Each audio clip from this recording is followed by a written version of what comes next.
Use simplex method to solve the following LPP maximize. అంటే simplex method use చేసి ఈ ఫార్ములాని maximise చేయాలి. So ఇప్పుడు ఏంటంటే వాడు ఇచ్చిన సబ్జెక్ట్ ఇచ్చాడు, కన్స్టెంట్స్ ఇచ్చాడు, 1 2 3 కన్స్టెంట్స్ ఇచ్చాడు.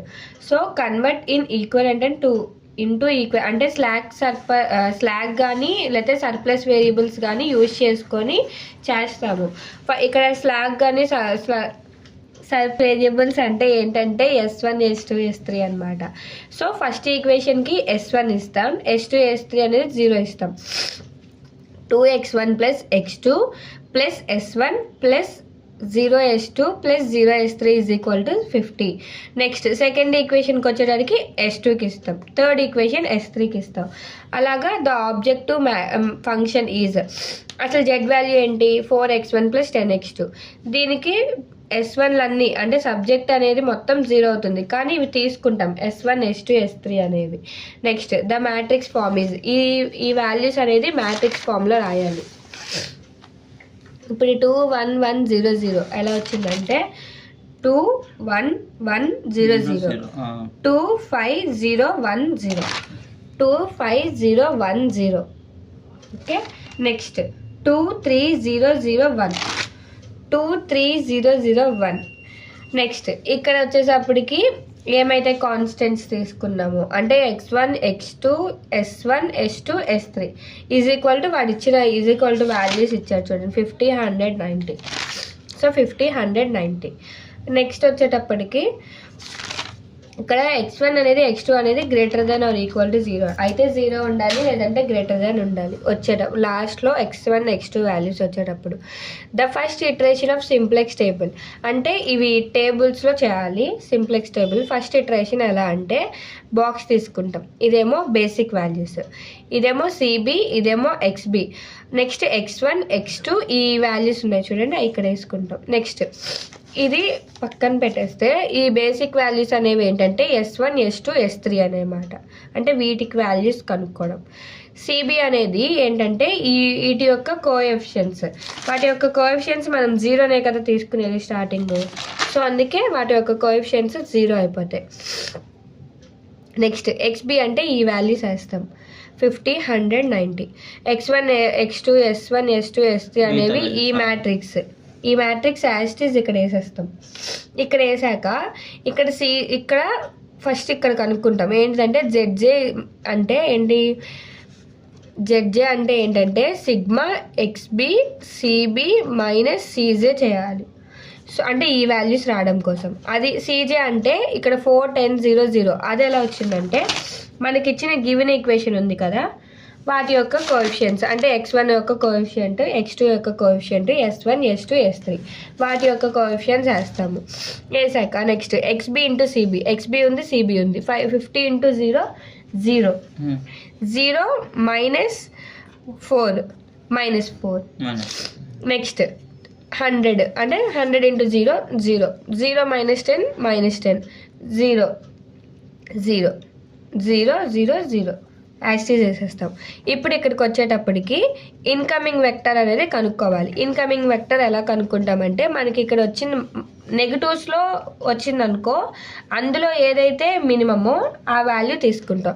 ఇక్కడ -10 అనేది మినిమం కదా, సో -10 తీసుకున్నాం అంటే నెగిటివ్స్లో 10 అనేది మినిమం కాబట్టి సో ఇక్కడ తీసుకున్నాం. ఈ రో అనేది ఇన్కమింగ్ వెక్టర్ అవుతుంది. ఇన్కమింగ్ వెక్టర్ తీసుకున్నాక మినిమం రేషియో ఇక్కడ పాజిటివ్స్ వస్తే ఇంకా ఇక్కడ మినిమం రేషియో కనుక్కునే పని ఉండదు. ఓకే, నెక్స్ట్ మినిమం రేషియో అంటే ఏంటి, ఎక్స్బి బై ఎక్స్ఐ అంటే ఇక్కడ మనకి x2 అంటే 50/1 50, 100/5 20, 90/3 30. ఇందులో ఏది మినిమమో అది తీసుకుంటాం 20 మినిమం. ఇది అవుట్ గోయింగ్ వెక్టర్ అంటే ఈ రో మొత్తం అవుట్ గోయింగ్ వెక్టర్, ఈ రో మొత్తం ఇన్కమింగ్ వెక్టర్. ఈ రెండు మీట్ అయితేనే ఒక పాయింట్ ఉంటుంది, ఆ పాయింట్నే కీ ఎలిమెంట్ కానీ పివోట్ ఎలిమెంట్ కానీ అంటాం. నెక్స్ట్ ఇక్కడ దాకా వచ్చాక ఇక్కడ మనకి నెగిటివ్స్ ఉన్నాయి కాబట్టి మళ్ళీ సెకండ్ ఇటరేషన్ చేయాల్సి వస్తుంది. అదే ఇక్కడ పాజిటివ్స్ వచ్చేస్తే సెకండ్ ఇటరేషన్ చేసే పని ఉండదు. కానీ ఇక్కడ నెగిటివ్స్ వచ్చాయి, ఇన్కమింగ్లో నెగిటివ్స్ వచ్చాయి కాబట్టి ఇదంతా కనుక్కుంటాం. అదే ఇక్కడ పాజిటివ్స్ వచ్చేస్తే ఇంకా కనుక్కునే పని ఉండదు.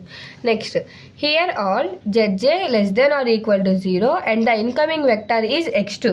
మనకి ఇక్కడ x2 కదా incoming vector. Next outgoing vector is s2. So ఇప్పుడు అయిందా. నెక్స్ట్ మినిమం రేషియో xb/x2 ఇవి చేస్తే ఏమొచ్చింది, మినిమం అనేది 50, 20, 30. వీటిలో మినిమం 20 కాబట్టి సో 20 తీసుకున్నాం. 20 తీసుకున్నాక second iteration of simplex table. Same ఇదే టేబుల్ వేస్తాము. టేబుల్ వేసాక బేసిక్ వాల్యూస్ సిబి ఎక్స్పి.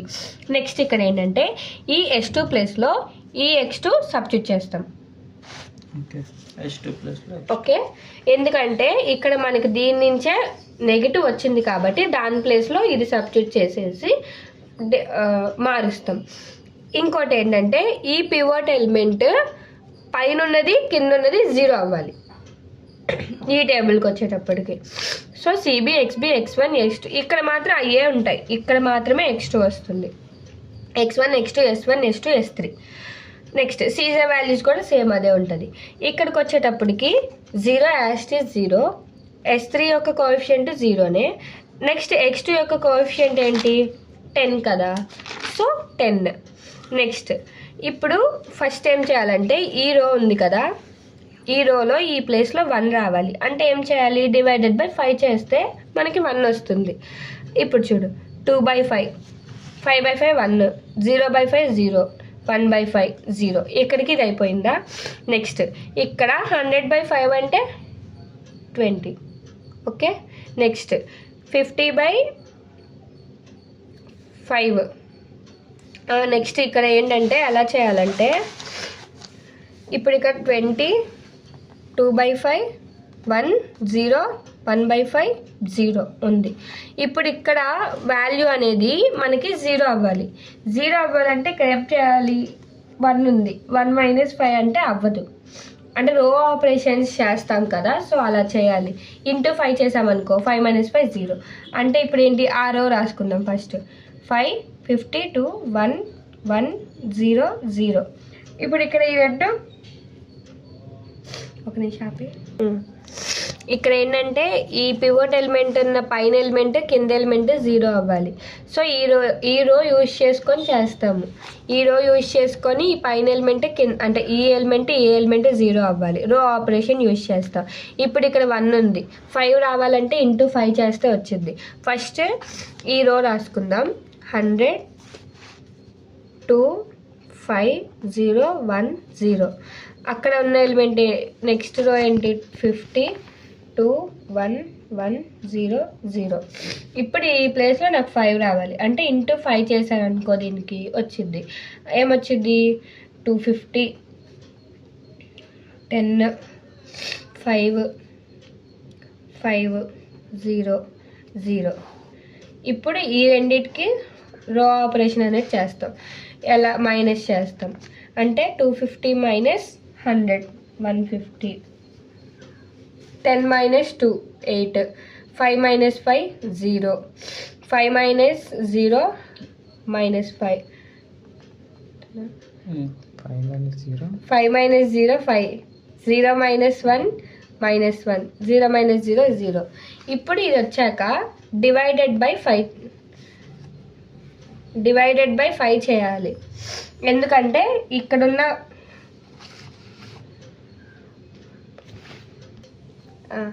ఇప్పుడు ఇక్కడ ఏం చేయాలంటే ఈ రోని డివైడెడ్/5తో చేయాలి. ఎందుకంటే మనం వచ్చిన రోని కీ ఎలిమెంట్తో డివైడెడ్/5 చేయాలి. సో ఇప్పుడు 150 డివైడెడ్/5 అంటే 30, 8/5 అంటే 8/5, 0/5 అంటే 0, 5/5 అంటే 1 -1/5 0. సో ఈ రోనే ఇక్కడ సబ్స్టిట్యూట్ చేస్తాం. 30 8/5 0 1 -1/5 0. సేమ్ అలాగే ఇప్పుడు ఇక్కడ 0 రావడం కోసం ఏం చేస్తాం, ఇక్కడ 5 అంటూ రావడం అంటే అది ఆ ప్రాసెస్ అవ్వదు. సో ఇక్కడ ఎలా చేయాలి, 5 క్యాన్సిల్ అవ్వాలంటే ఇక్కడ అయితే ఇంటూ 5 చేసి ఇక్కడ ఇంటూ 3 చేయాలి రోకి. లేదు రో ఆపరేషన్ ఎలా అంటే ఇక్కడ 0 అవ్వడం కోసం ఏదైనా యూజ్ చేసి తర్వాత మళ్ళీ ఇది కూడా కీ ఎలిమెంట్తో డివైడ్ చేస్తాం.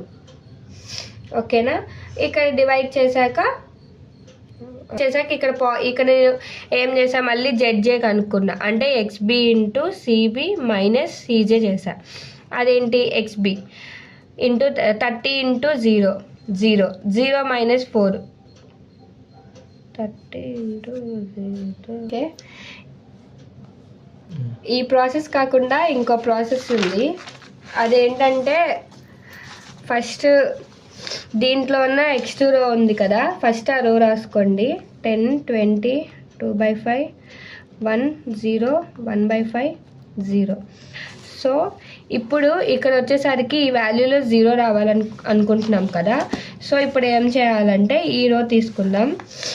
50 2 1 1 0 0. సో ఈ రెండిటికి రో ఆపరేషన్ చేస్తే మైనస్ చేసామనుకో. సో 50 - 20 30. 2 - 2/5. 2 - 2/5 అంటే 5 × 2 10. 10 - 2/5 అంటే 8/5. 1 - 1 0. 1 - 0 1. 0 - 1/5 -1/5 0. సో ఇది 5 0 1 -1/5 0. నెక్స్ట్ వచ్చేటప్పటికి ఈ ప్లేస్లో మనకు 0 రావాలి. ఈ ప్లేస్లో మనకు 0 రావాలి. ఈ రో యూజ్ చేసుకోండి. లైక్ అలాగే 20 2/5 1 0 1/5 0. నెక్స్ట్ 90 2 3 0 0 1. ఈ ప్లేస్లో మనకు 0 రావాలంటే ఇక్కడ మైనస్ చేయడం కావదు. సో ఈ రోని ఇంటూ 3 చేస్తాం. ఇంటూ 3 చేసినప్పుడు 3 × 20 60. 3 × 2/5 6/5. 3 × 1 3 0 3/5 0. 90 2 3 0 0 1. సో మళ్ళీ ఈ రెండింటికి అలాగే రో ఆపరేషన్ చేస్తున్నాం. సో 90 - 60 30. 2 - 6/5 అంటే 10 - 6/5 4/5. 3 - 3 0. 0 - 0 0. 0 - 3/5 -3/5. 1 - 0 1. సో 30 4/5 0 0 -3/5 1. నెక్స్ట్ ఈ జెడ్ వాల్యూ అనే కనుక్కోవాలి. జెడ్ వాల్యూ కనుక్కోవడం ఇప్పుడు ఈ రెండు యూజ్ చేస్తాం. ఇక్కడ అంటే ఆల్వేస్ 0 ఉంది కాబట్టి సో 0 తీసేసుకొని చేసాం. ఇక్కడ వాల్యూ ఉంది కాబట్టి సో ఆ వాల్యూ తీసుకుంటాం. 10 × 20 200. ఈ వాల్యూ పక్కన పెట్టుకొని నెక్స్ట్ మనకు జెడ్జే అంటే ఏంటి? XB - CB - CJ. సో ఇప్పుడు ఇక్కడ 10 × 2/5 ఇలా చేయాలి. 10 × 2/5 10 × 2/5 5 టేబుల్లో 10 2 times 2 × 2 4. సో ఇక్కడికి వచ్చేటప్పటికి XB × CB కనుక్కుందాం. -CJ అన్నాడు కదా. సో 4 - 4 0. నెక్స్ట్ 10 × 1 10. 10 - 10 0. 10 × 0 0. 0 - 0 0. 10 × 1/5 అంటే 10 × 1/5 2 times 2. 2 - 0 2. 10 × 0 0. 0 - 0 0. సో ఇక్కడ అన్ని పాజిటివ్ వాల్యూస్ వచ్చాయి కాబట్టి మనం ఇక్కడ మినిమం రేషియో కనుక్కునే పని లేదు. So all ZJ greater than or equal to 0 values వచ్చేస్తే then we attain the optimum solution. అంటే ఇక్కడ ఏం చేస్తామంటే hence the solution is Z = 10 × 20. అంటే ఎలా రాస్తామంటే ఇక్కడ x1 వాల్యూకి మనకు రాలా, x2 వాల్యూ దగ్గర వచ్చింది కాబట్టి ఓన్లీ ఇక్కడ x2 తీసుకుంటాం. x2 వాల్యూ మనకి ఎంత 10. x2 వాల్యూ ఎంత 20. So 10 × 20 200. at x1 = 0 x2 = 20. x1 దగ్గర 0 x2 దగ్గర 20 దగ్గర వచ్చింది కాబట్టి ఆప్టిమమ్ సొల్యూషన్ అనేది కనుక్కున్నాం.